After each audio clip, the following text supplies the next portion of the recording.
Our next speaker will provide us a big picture of how to use social media for environmental advocacy and disaster.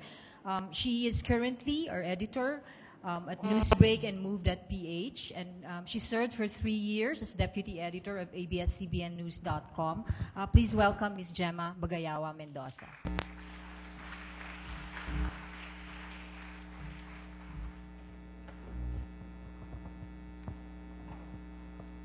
Good morning, everyone. I was asked to speak about this topic, using the social media for environmental advocacy and disaster preparedness. But before I talk about that, I want to ask first, let's level off on what we all know about the social media. Who here is on Facebook? Most. Who is not on Facebook?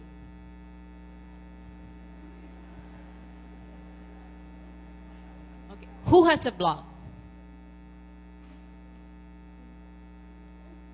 Who's on Twitter?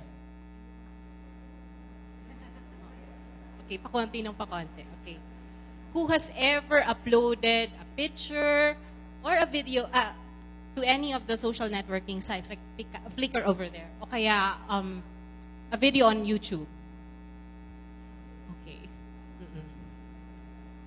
Who already has an account on this new thing over there? Google Plus.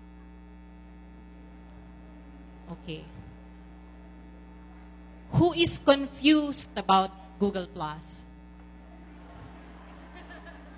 Okay. Who does not have an account in any social network?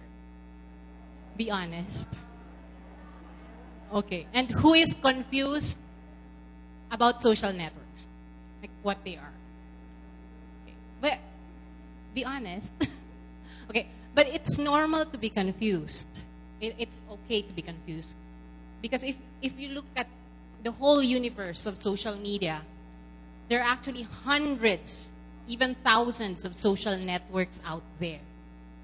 And in these networks, each of these networks, there are hundreds of thousands, even millions of people, each vying for your eyeballs, each trying to get your attention for whatever it is, whatever item they posted online. So it can be very overwhelming. It can be very chaotic. And the challenge really is how to make sense out of the chaos and make social media work for you. Organizing chaos. How do you do that? By getting a better understanding of what's possible in the social media. One way to do this is to contrast social media against traditional media like radio, TV, and print.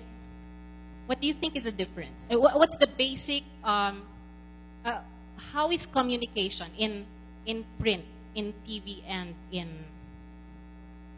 yes? Using different senses, yes? How is communication going? There's somebody talking, and you are listening. Or in the case of print, you're reading. Okay, that's not the case with social media.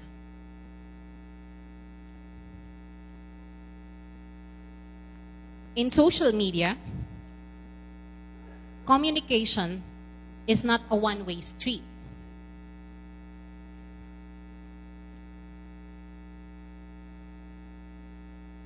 In social media, you do not just listen. You can react and you can share. So, and this can go on and on. Like, I react to something, you can react to what I say. Yeah. There's another feature of social media that greatly affects the way we communicate. It's the way information now behaves online.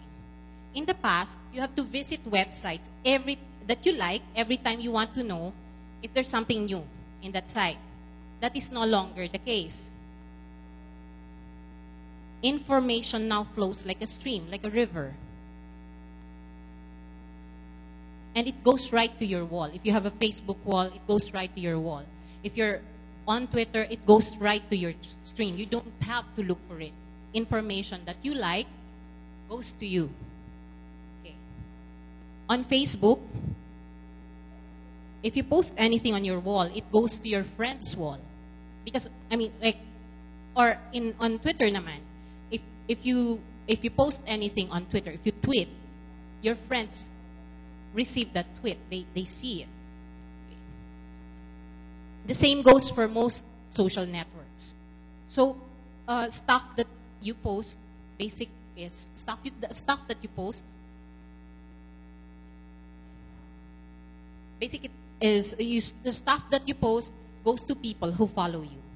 If somebody reacts to something you posted, you are notified and you can respond back. And if you have a well-enabled device, such as this, or something like this, as low-tech as this, a Nokia phone,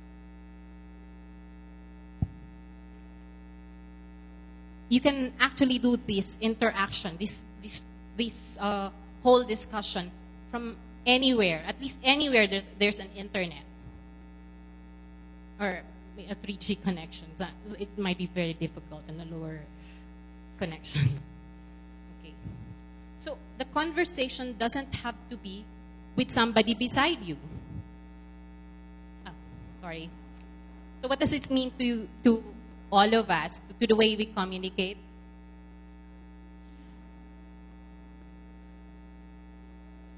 It's easier now to start a conversation. Okay. And this conversation doesn't have to be with somebody beside you. It can be with anybody in the world. Only this morning, we noticed that Christy Kini, who is in Thailand, posted a reaction, a question, in response to our call out for questions related to this.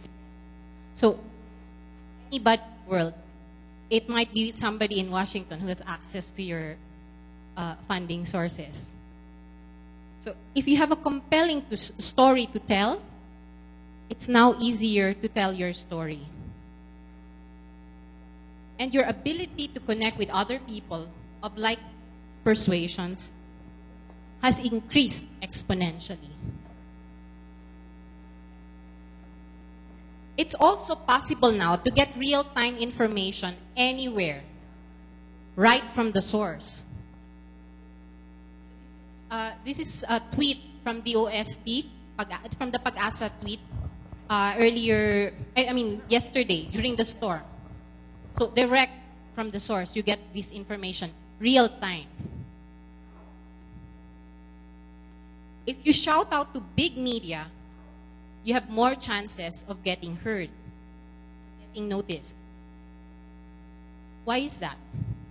Because if you post anything online, if you send anything online via the social networks, you're actually not talking to, you're actually not just talking to them, you're broadcasting whatever it is that you post to the whole world, to anybody who's out there to listen.